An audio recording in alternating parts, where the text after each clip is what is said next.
Who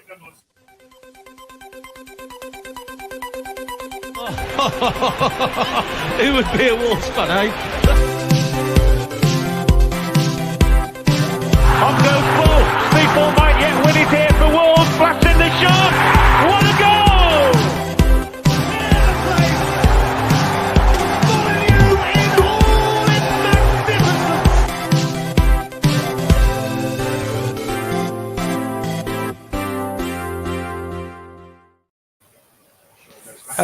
Hello, and welcome to the latest episode of Wolves Fancast. It is a December to remember. We're on an unbeaten winning run in December, boys. Can't beat that. I was going to say, yes, it's strange, but we are going to talk about Wolves' dramatic 2-1 win against Everton, as well as looking forward to the Man United game on New Year's Eve. But first of all, guys, we've had Christmas. How was your Christmas, Tom?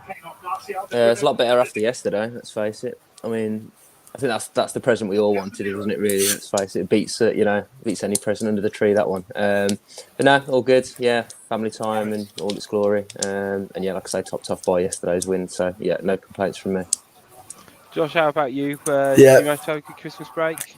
Yeah, really good. Really enjoyed it. It's like I say, yesterday was like really topped it off. That was better than.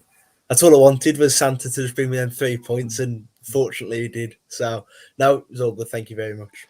I was saying, and it felt like a weird shift because obviously we've had the World Cup last month, which was fantastic, and to kind of go from that final last Sunday of just two powerhouses going at it, gets to 3-3, and then you sort of have to come down of watching Wolves play a little bit, which was sort of the case for parts of it. But we'll talk lineups first, and obviously we'd seen Lopetegui's first game against Gillingham, which was a bit of a non-starter in terms of it being a League Cup game against lower level opposition. So this felt like the first real statement, first real game for him.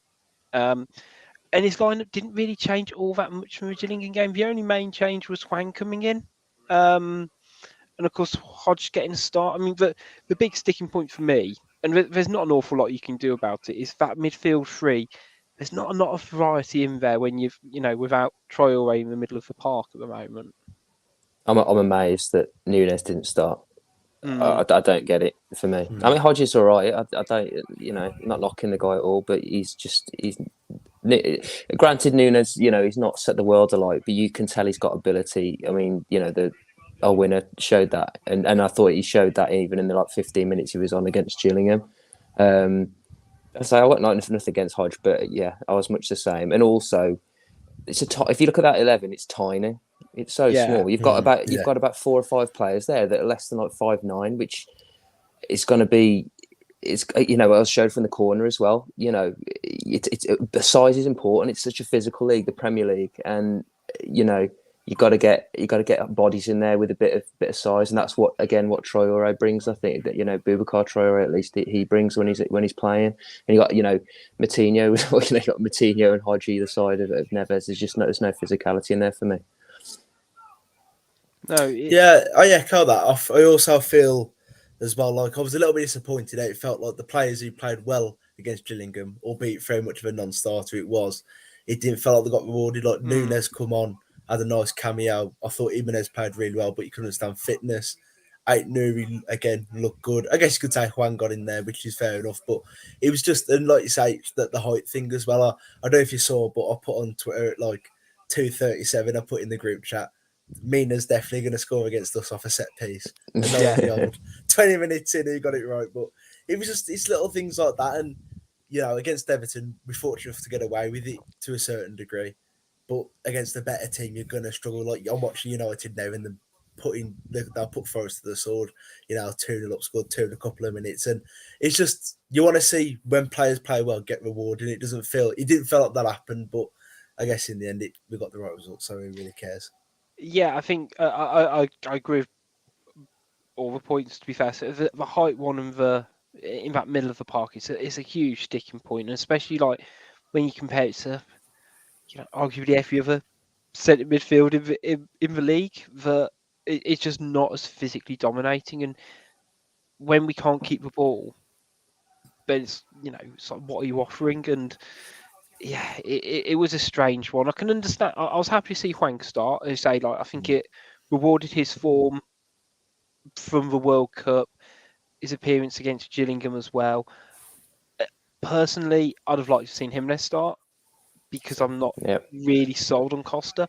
But if we're still arguing there's a question mark around Jimenez's fitness, benefit of a doubt, I did find it interesting. I guess the narrative agenda change, I guess, because if that was a team that Bruno had put out against West Ham back in October, I think there'd have been pitchforks. Yeah, it is true. Whereas, I don't know, you get the benefit of the doubt, and say like, Bukayo Traore is not in the squad, so what else do we expect in midfield apart from Nunes? And yeah, maybe just try and do something a bit different. I don't know. But let's be honest, guys. This isn't really a match for the ages in terms of quality-wise, was it? No, definitely not. No, the amount of mistakes, misplaced passes in the first half was embarrassing. Really, let's be honest, it was really bad. Even 5-10 yarders were going astray. They were like behind the man, or just literally straight to an opposition feet. And that wasn't just us; it was Everton as well. And you could tell it was too poor. It was two poor teams, unfortunately. So luckily we came off the back of it with a win. Yeah, the sheer lack of quality for, particularly in the first half, and it kind of felt through both teams. And similar to what Josh was saying, like against a good team, we'd be battered. And it was really, really worrisome for a large period. But I guess the first main talking point is the Everton goal. Josh, you say Yerry Mina scores. I was going to say an unmarked header. It was less that he was unmarked in hindsight, and more that he overpowered a guy who was about a foot smaller than him to power home. But again, it's the sort of goal you concede when you're in the bottom three, isn't it? It's just poor. It's the sort of goal you score when you're in the bottom three as well, like Everton, the big man off the corner. But like I was watching it back earlier, like the highlights, and I know it's easier in hindsight, but like if you watch it back on like the Sky highlights, Costa is marking no one, and you've got little Bueno on like 6 foot odd Mina. Why? What was the logic behind that? He was always going to get pushed out the way. And wasn't so like, was it Matinho or Hodge were marking Tarkowski as well? Yeah, like, Matinho was on Tarkowski. Kilman was marking no one. Costa was marking no one. Neves was on. I've just watched it back. Neves was on, I think, Anana. It was just really bizarre. Kilman standing like sort of on the edge of the 6-yard box, like level with the back post, just literally marking no one. So I don't know if it was that part zone or part man, but it just didn't work at all. The idea of blocking runners, but the problem is blocking runners is fine, but when they do like an outswinger and none of your big men, I remember it against Brighton a couple of years ago in the lockdown. Remember every set piece they put in, it was like outswinger away from all the tall defenders. Yeah. So they were just getting bullied every time, and I think it was one of those set pieces where it's like it's outswinger, so none of the tall men are going to get near it. Not like we've got many tall players anyway. Very strange. Very, very strange. I didn't get it at all. Yeah, it almost felt like, just the sort of the whole design of the set piece was just completely wrong. And, whether that was, you could definitely argue, say, like Everton exploiting it in terms of, outswinging corner, getting the big man near post, away from his marker. And, it's a good header of the ball, don't get me wrong.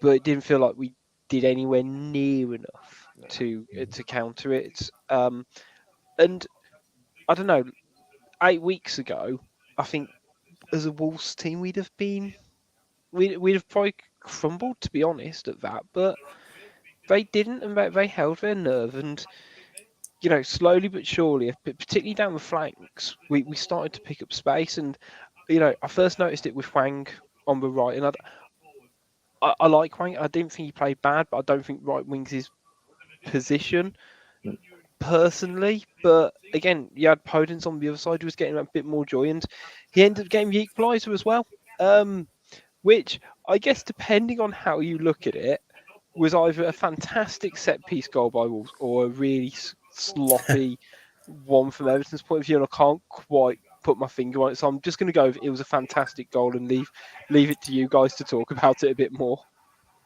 Yeah, you're probably right. I'm not even sure if they were lining Moutinho up for the shot because his touch wasn't great. He had to improvise, I think. I just found it quite hilariously ironic that out of the however many games we had under Bruno, when he used to do those shitty short corner routines with zero results, Lopetegui's first one yields a short corner and it yields a goal. The irony on that's mad.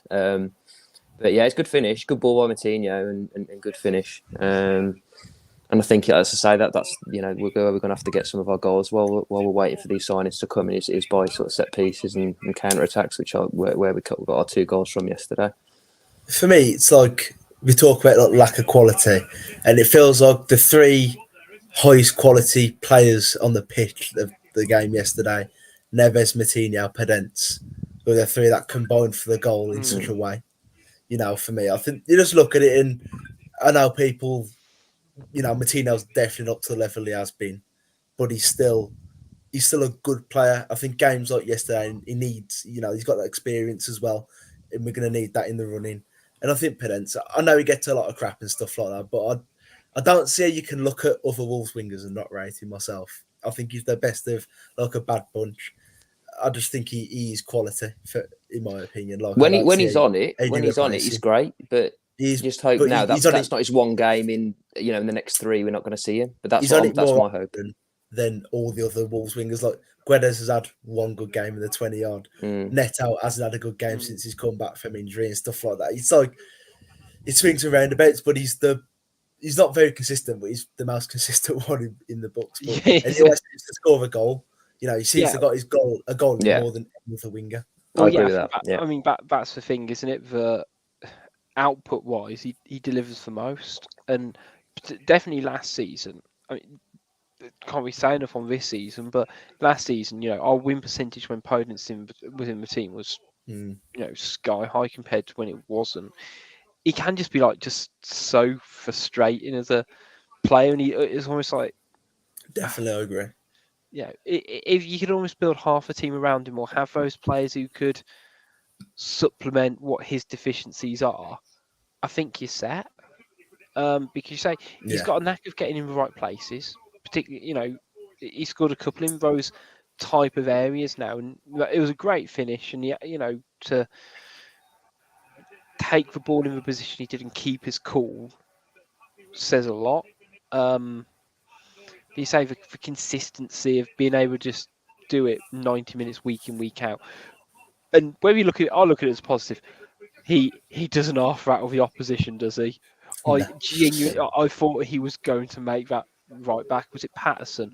I thought he was going to get him sent off at one point just through sheer shithousery. Again, we talk about it being a crap game. It was a scrappy one as well. And Wolves dragged it that way for certain parts of it as well. I actually thought the best we played in the whole game maybe was probably after Everton scored, and for the next 15-20, I think we penned them back. They had those chance, didn't they, from our corner where Hodge just played it to no one and it went straight. Him and Semedo, I think, didn't have miscommunication. I mean, that was bizarre. I actually think Semedo recovers quite well if you watch it back. Yeah. He does recover quite well, but the only chances Everton, they were probably the better team, or maybe edged it, but the only chances they had were from set pieces and our cock-ups. But there were enough of them to be fair. There were enough of our cock-ups to be fair for them to do it. And like Josh said earlier, better team takes those in the games away from you before you're even into the second half. But just got to cut that out now. Yeah, I think it's especially the defence in that first half, and it was all of them. And Collins has got his critics so far this season, particularly that first half on Saturday. He was playing like a man who hasn't played football in 6 weeks, but Kilman looked shaky. Bueno didn't look amazing for me first half either. No, I think that's his weakest game he's had. I think since he's come in. It's like all these little things. It does add up, but we did manage to recover and get that goal before half time, and we it seemed like we did take a step back for certain parts of it and make sure we were a bit more solid at the back. But they all stepped up their game second half defensively, back line, and that's sort of all you can ask for, is to be able to grow into a game. Unfortunately, on this occasion, we weren't overly punished for it. We might do against Man United because they're clearly much better. But I guess the main turning point or the main catalyst for Wolves wasn't necessarily so much a player, but it was actually the manager for once. And this almost feels like quite joyful to say. And D Marsden's put on the comments, big thanks to anyone who's watching live, of course. We're much better second half. Julen's showing his credentials already. Made minor tweaks to a system. We look loads better.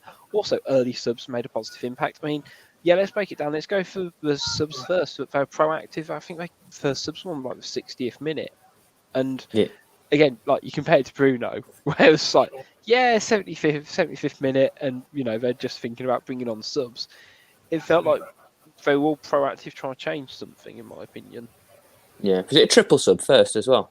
I think there's three of them all came on at once. Now 60 minutes. Is it Nuri, Adama, and Nunes? Was it? I think so. Yeah. And they're positive players, aren't they? They pretty much all replace players who were weaker than them. If that makes sense, I think you get three probably our weakest players replaced by players of better quality. And I don't think Adama did too much, to be honest. But again, he's just always he's always a threat. I was going to say he did what you need him to do in those situations. We say it time and time again with him that he's someone who can exploit that space, and even if he doesn't have the output that you need, and don't get me what you did yesterday because he got the assist or whatever, but he'll at least make that fullback think twice about bombing on. You say it is at least getting place to the opposition to think about it. I think Nunes was a clearly needed one for Hodge, and again, Nuri, he's battling for his place in this side, so he needs to impress as well. So again, it all kind of felt like good decisions that you want to see being made, rather than it wasn't just a left back coming on for a left back. It felt like, actually, he's trying to change something in this game to drag us forward. And again, I think probably the most interesting of them all was Toti Gomez coming on, which made a shift to a back five in the middle of the game, which I don't know if I was going to say Bruno or Steve Davis would have necessarily done this season to try and I can't remember the last time I've seen a Wolves manager tweak the formation mid-game. So often. Just to kind of go, no, this ain't working against this style of play. And he came out afterwards saying, I stuck in the extra centre half because all they kept doing was just try banging crosses. So, let's stick in the other centre half.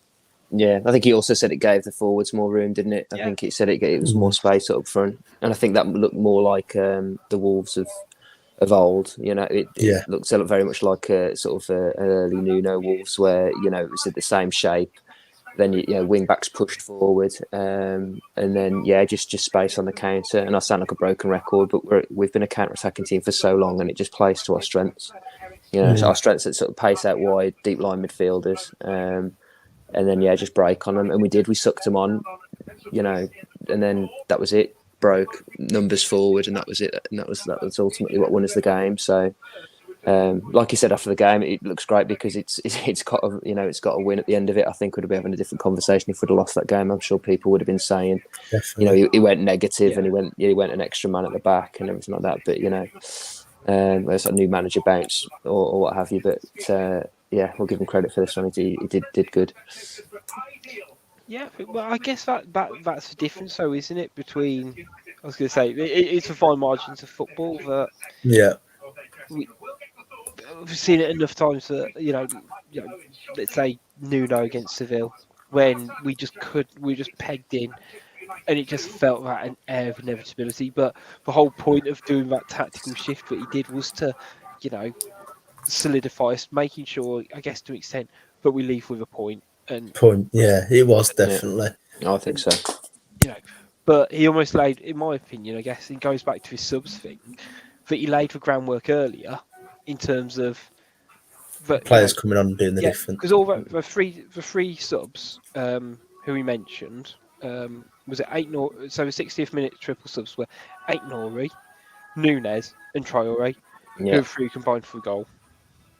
So, I mean, yes, we're probably putting a little bit of theory to make the facts or whatever, but I don't know. You I can't gotta take it. There's a lot of bit improvements needed, both on a person level, player level, and also on a wider team level as well. Because we did not control a lot of that play. It happened in spits and spells, and there was too many low level player performances. Not to kind of call out too many young players but Joe Hodge. It was safe, wasn't it? Yeah, very safe. Very safe. I think Semedo was like Semedo. I find it quite interesting as well. I don't know what everyone else thinks, but like of Totti Gomez, I think he come on, and I think I remember after Forest, everyone was giving him pelters. He's now good, but I think he played in the 3 at the back against Arsenal, and he played yesterday, and he come on, and I think he doesn't look too far off Collins and Kilman's level, which I think is quite concerning considering Collins and Kilman are our first 2. Oh. Well, I think Gomez gets better with every game. He looks really assured, especially in the 5, and especially in the centre of the 5 as well. You trust him more than Collins or Kilman to win a header, I think, at the back. It's really strange. It's like he's a good backup, but I don't think Collins or Kilman are that good either. I think you could put Totti in for one of them, and I don't think you'd see that much of a difference myself. I think all of them look more assured in a back 3/5. Definitely. I think they definitely all do better with that safety numbers. And again, Collins I thought looked a lot better second half in general. And he almost just try to work it out around Collins, because I think he had a half decent start to his Wolves campaign up until that sending off, and he's just been tatters ever since.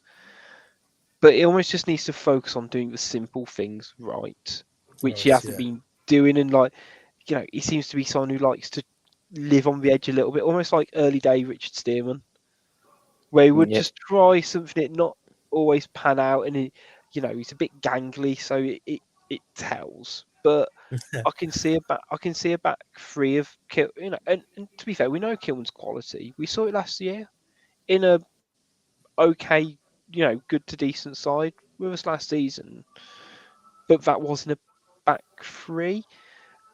So I don't know. With Gomez in particular, I don't think he's awful by any stretch of your imagination. Is he top tier? Do I see him pushing on and really kind of nudging one of those out of the team? No, but I think he's more of an ample deputy. And, essentially, he's coming as the replacement for Sace, in terms of being like centre half at the moment. And he doesn't put in awful performances. He does what's needed for him. So I'm a fan of him. I'd like it to say whether he can do it in a back 4 in the Premier League, though. I've still got a question mark over it. But yeah, I think it's absolutely critical we get a centre half in January, and it's obvious. It's obvious that we're getting. If there are 3 centre halves on January 31st, then we're going down.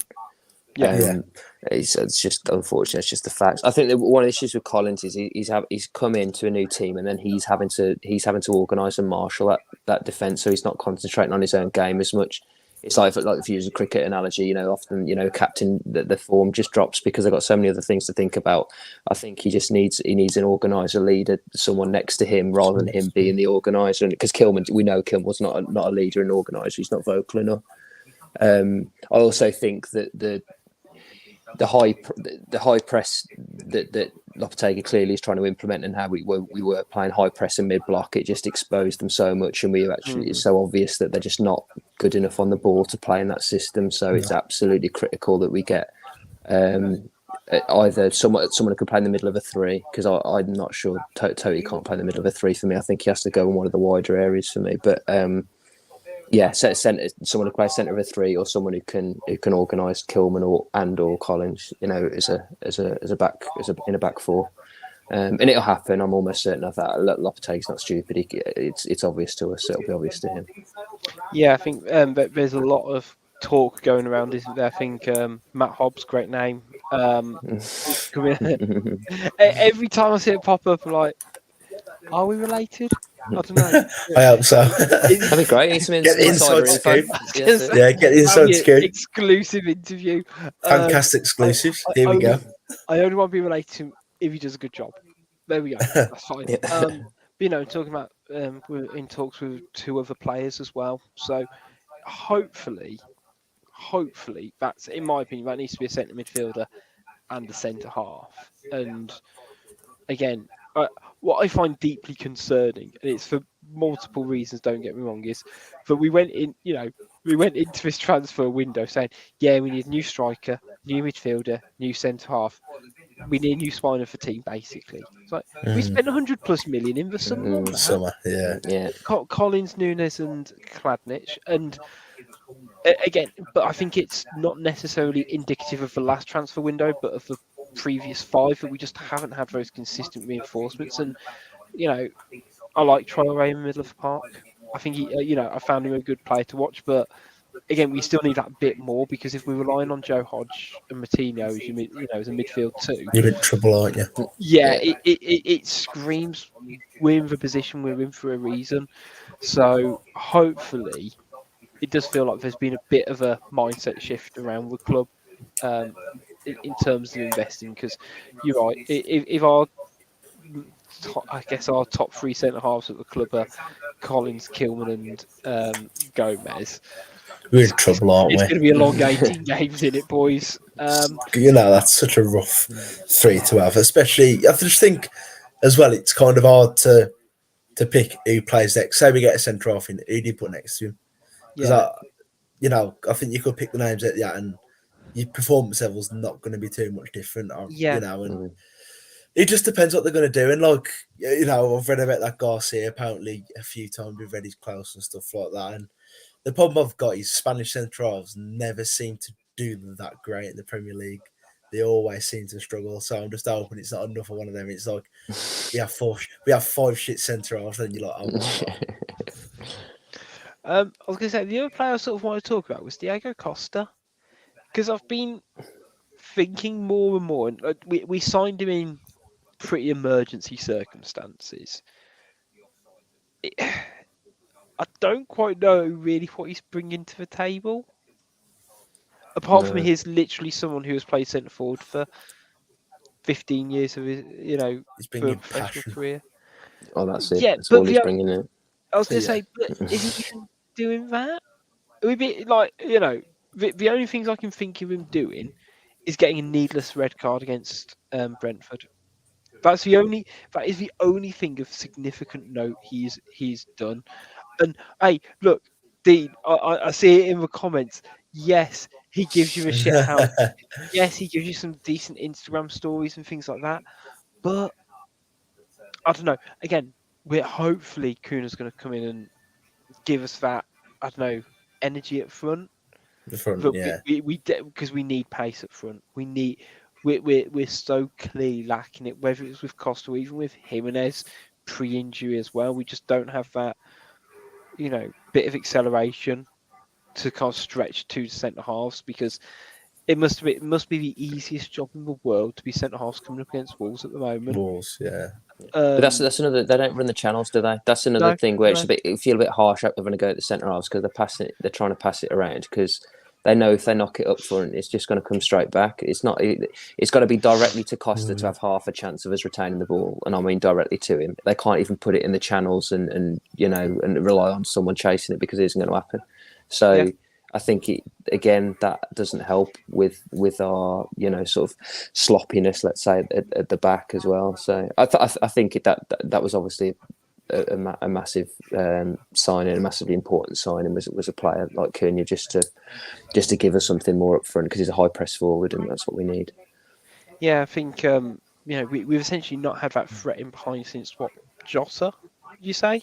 Yeah, it's a good shout, Neto gives a little bit of that extent, but not to a degree that Jota would be always looking, in behind. Yeah. Something I've always screamed at Adama Traore needs to do more, because why wouldn't you have your fastest player just ready to break the lines at any time? I don't know. It'd be so easy for him. That's what I can't wrap my head around. It'd be so easy for him. He wouldn't have to beat 3 players. You just put the ball in behind. But like, just going back to Costa quickly, I think I'll give him a little bit of leeway because same thing with Jimenez. It's so bad to play up front for Wolves because he doesn't get no service. What does he need to do? But then I also look that the one yesterday. I think he got the ball left side of the box second half. He ran across. And I thought you're going to pull the trigger any second. Yeah. Then he tried the back heel. It went to no, and it was like that. Just summed it up so far for like Costa's career, but at Wolves. But it's hard to say because I'd say it's what do you want him to do? I'd rather people take the mick out of that Nunes at Liverpool, but I'd rather my striker be missing 3 chances a game than never getting 1 chance every 4 games. I can't remember him having a chance where I thought he should score that, or a chance where I think he should do better with that. No, there's the Palace. The Palace one's the only one I can think of. Yeah, the one he had against Palace. That is literally it. To be fair, maybe that header in the first half yesterday when Pickford, but he was stretching. But other than that, we don't create nothing. So what do you want him to do? It's such a hard thing. Yeah, it is so indicative of how poor we are as a team. Because don't get me wrong, I'm critical of him because I think he's probably on astronomical wage as well. But what else is he going to do? Because again, we know when he came in, he's not exactly someone blessed with pace, and he wasn't in the high point of his career. But we're not a smart enough side to be able to play to anyone's strengths at the moment, which is a real shame. Overall, though, we have got the win, which was not something I necessarily thought we would do, and did. Got to take these when you can, especially when you're in position that we're in.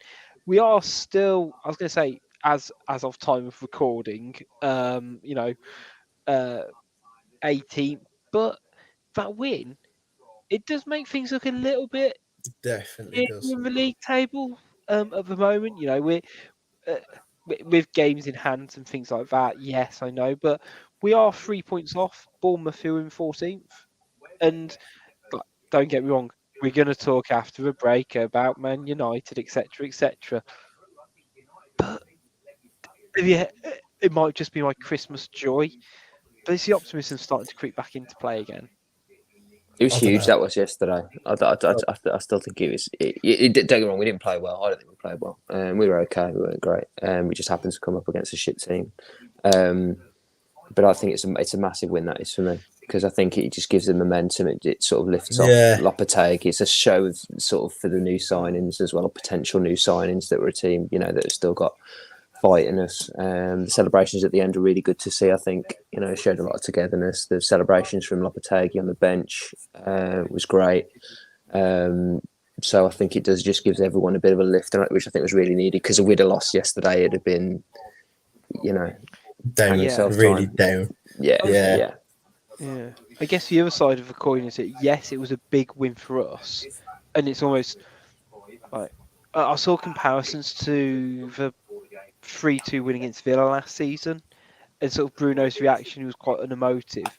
But I remember on the podcast we said that was like kind of a defining win for Bruno at that point, but he didn't really have changed his season around, didn't it? Then that would have been big if he'd lost that.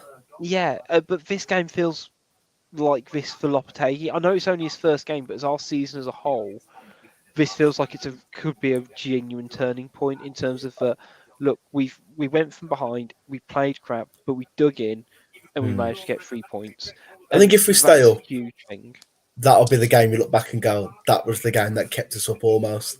Because if we'd lost, we'd have been 7 adrift, and it would have been completely different. But it's just one of them, I think it's kept us in touching distance. I think we got 2 tough. We got United Saturday, Villa. I think that'll be a really tough game because they do look good under Emery. And then we've got West Ham at home in the league after that. And you think that at the minute that's another big game. But again, we're at home. You get a win there, and it's like that's another side you've dragged into it. Yeah, but actually, if we come away out of, I like how we're just writing off a Man United game, but if we come out of Villa and West Ham with 4 points, all of a sudden, we'll probably we'll still be probably 16th at best, if that. But it'll just look a little bit cheery. And I get the other side of the coin for us being a huge win for us and being a big morale boost for us. What's it doing for the team who are just above us in Everton? Because that it's a bad old place at the best of times, sometimes good as some part. But yesterday that must have been, properly toxic. I think that's what lost them the game was the crowd. I 'Cause completely they agree. were throwing Completely that agree. ball. They threw the ball forward because the crowd was getting on the backs, and then Completely. that's what caused them to go up us to go up the other end and score. Like it's kind of crazy. You think, like, if that had been at Molineux, we'd have been the same. Like, throw the ball forward, and then you go, like we've conceded. No, it's like crazy how these fine margins and how much momentum and outside factors affect football. Yeah, and I think that what I guess pays is having a technically and tactically astute manager to be able to hold your nerve in those situations, which I guess Frank Lampard isn't at the moment. Isn't. You say like to just because Apart from- they did bottle it, which was lovely to see. We're going to talk about Man United game. And a little bit about the January transfer window right after a short break. We will see you guys in just a second. See you in a sec.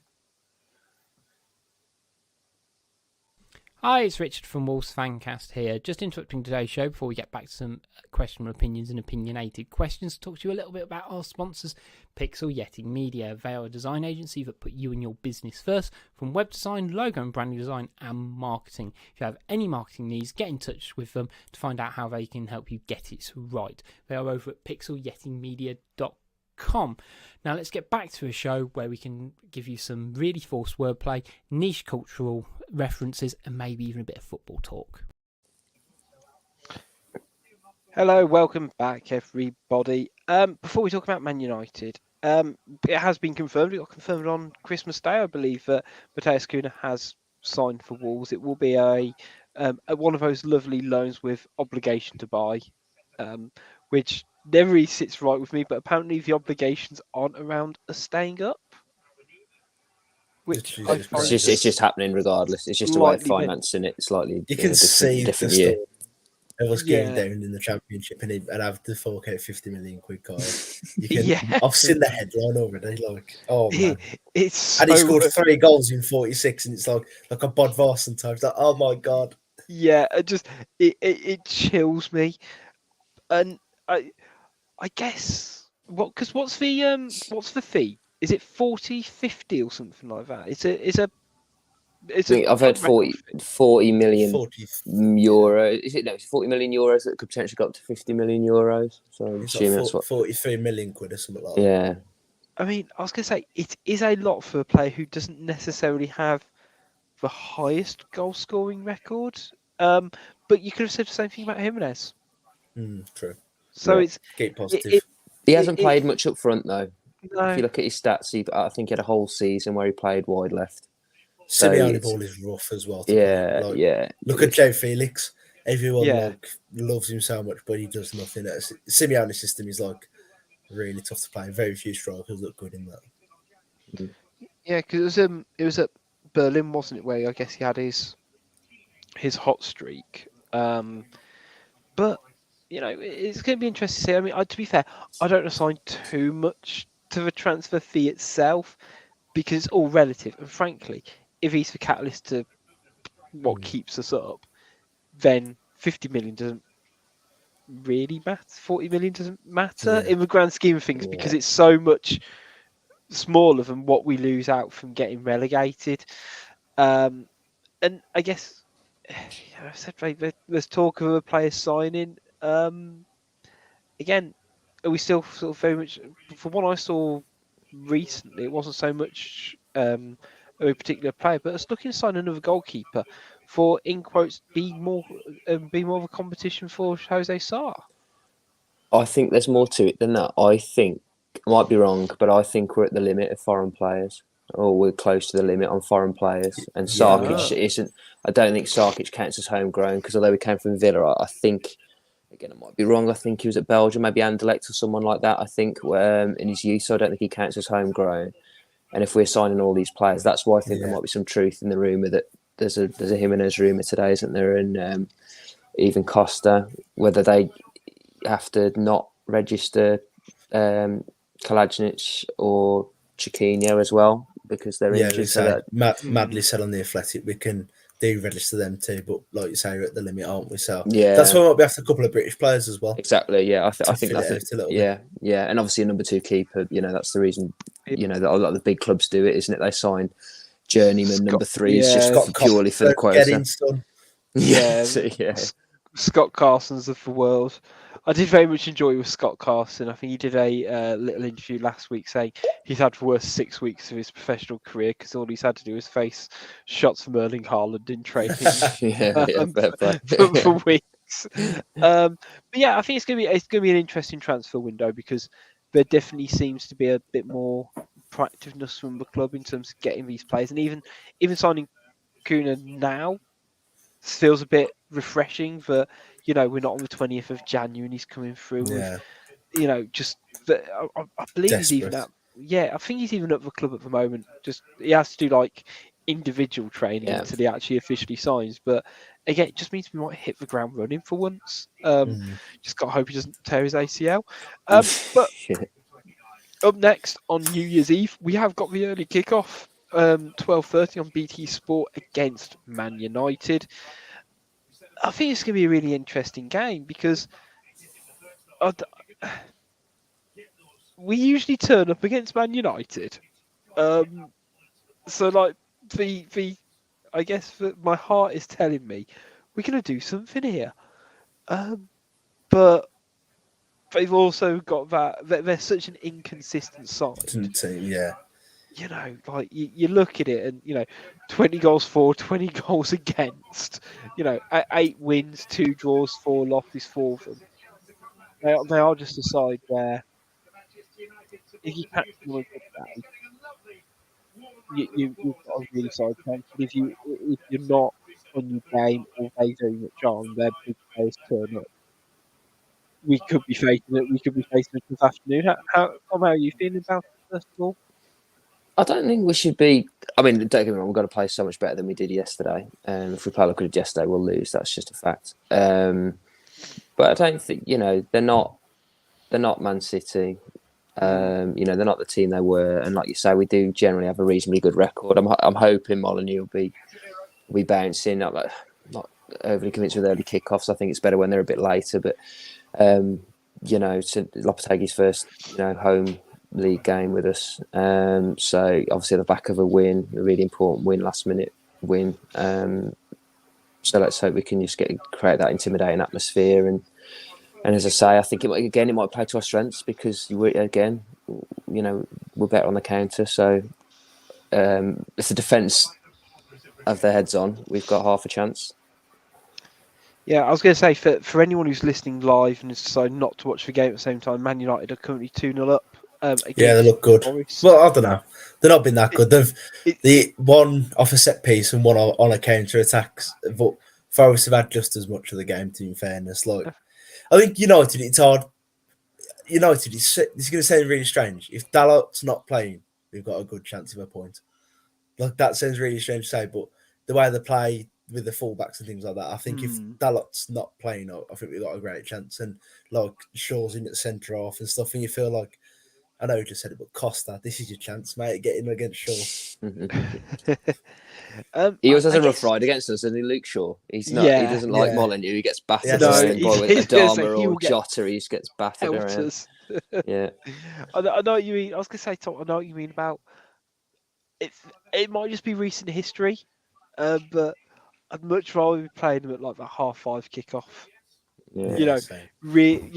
Properly under the Molineux lights. Really heavy atmosphere, and you don't always get that your midday kickoffs, which is a struggle. I'd be fascinated to know what our record is from a lunchtime kickoff on a Saturday in the Premier League, because off the top of my head, it's not screaming that we do well in it. When's the last time we won one? Genuinely, I can't even say. Didn't Leicester? Did we play Leicester early? That Leicester game? Yeah, that's the last 4-3. Yeah, I think that was an early game, wasn't it? Yeah. There aren't been many. We don't. We only played any in 1920 because like obviously we was in the Europa League, so we was all Sunday kick off. We had, Yeah. we had City early in the early game on a Saturday this year. Got back Yeah. And So yeah, Tottenham. it's not what I feel like that does us much credit. But from a Wolves perspective, would you like to see a starter back 3/5, depending on how Yes. you like? Yeah, I don't think we've got a choice. Definitely. I don't think we've got a choice because if they get exposed as much as they did against their poor Everton side, I think we've got it. I don't think I want to see Totti in the middle though, but I don't know who else you'd do. Because No, I think you've got to play 3 at the back because I think the only thing that concerns me is if you got to play like 3-4-3, and I'd play like Ait-Nouri up front. Honestly, really, I know it sounds a bit crazy to say, but I'll put Ait-Nouri in like the front 3. But like I think the only thing that concerns is like Fernandes dropping off the midfield and things like that, getting him beyond Neves. But it's tough to say. I think you've got to play 3 at the back because otherwise they'll just rip us apart, like especially on the counter attack. But I think our strength will be on the counter attack, especially like 3 up front. Yeah, I was going to say, I think it would be the variation of whether you go for a 3 or a 2 and you keep, Neves, Martinho, Hodge, or you sacrifice Hodge. Sounds very dark when you say it like that. But whether you sacrifice Hodge and you say you have because there's been a lot of talk about playing Ait-Nouri as that wide forward. I think I'd be tempted to start Ait-Nouri regardless. Whether you start him as wing back or you're starting him as, I guess, in a slightly further advanced position because he can help with that doubling up if need be. Otherwise, I'd be tempted to see Hwang and Costa up front personally, or Costa and Guedes, because I thought Guedes had a really good game against Arsenal when he was very much in a more central position. I think that really suited him. So definitely, I think three at the backs got to be the way to go, because I think otherwise you're right, we're just going to get ripped to shreds, and it's not what anybody wants on New Year's Eve, is it? No.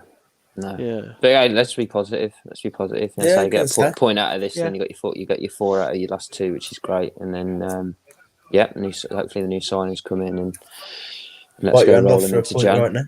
Yeah, definitely.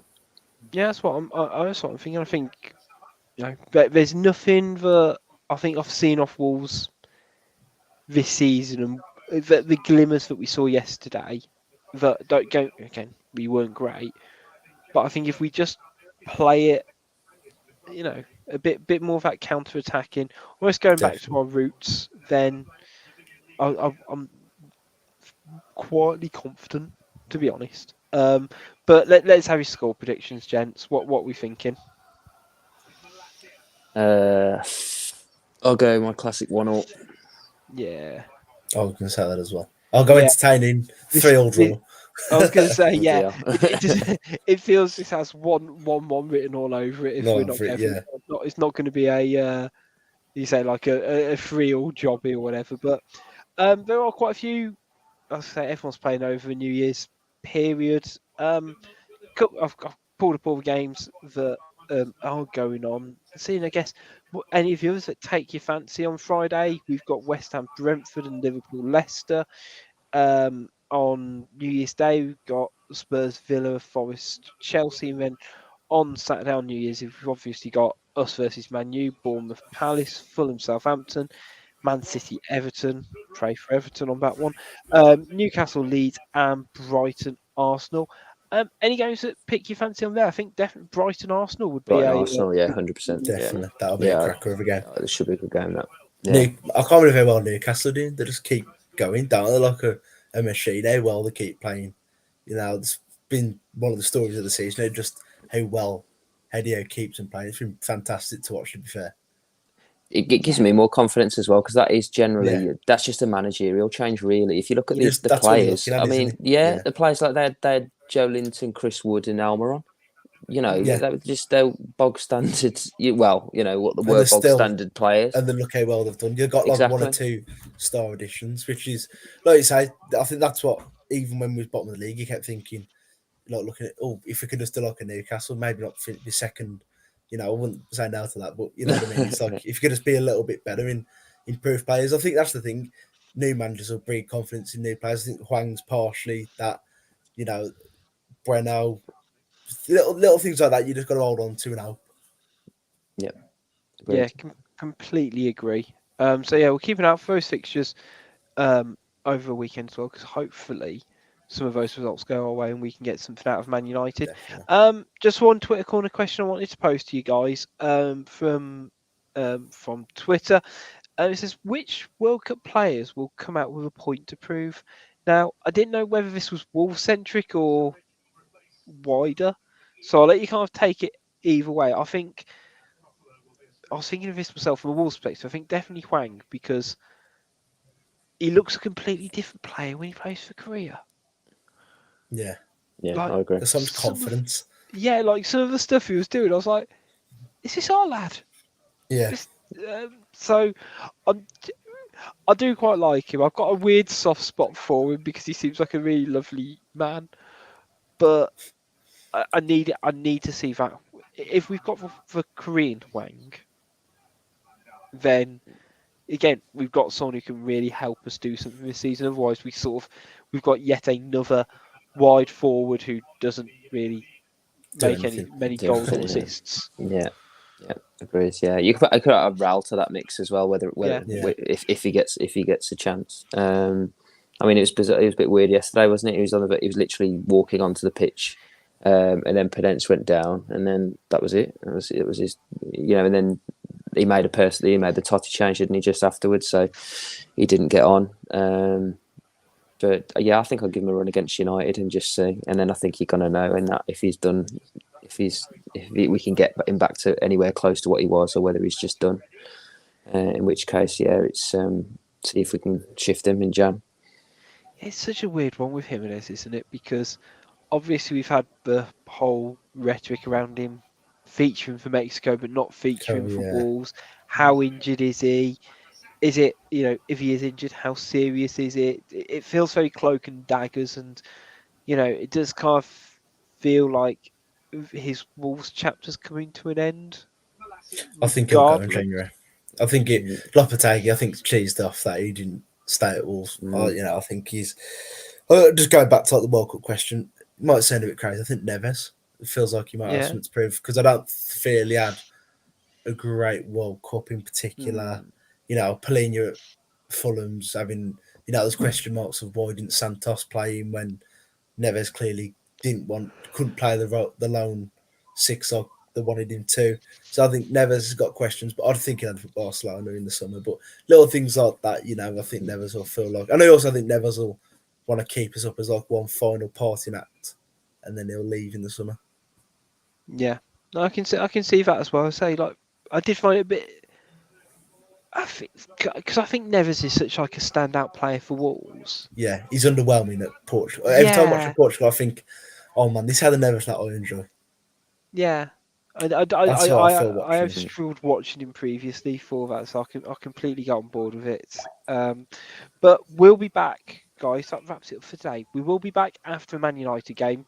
Not sure whether we'll be on New Year's Day or whether we'll take the bank holiday off, as it were. But we will be talking about the Man U game and also previewing the Villa game in 2023, which I was going to say feels crazy, and I'll know about getting the date wrong for the next 6 weeks and turning that 2 and just pushing that line and making it a 3.